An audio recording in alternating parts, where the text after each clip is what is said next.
உயிரொன்று இல்லாமல் உடல் இங்கு நிலையாதே.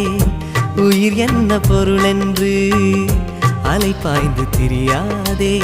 வாழ்க்கையின் வேர்களோ மிக ரகசியமானது.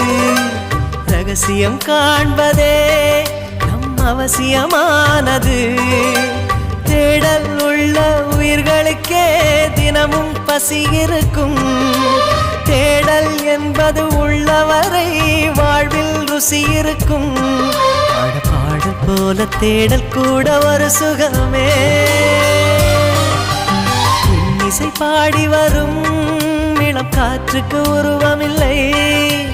காற்றலை இல்லை என்றால் ஒரு பாட்டொலி கேட்பதில்லை.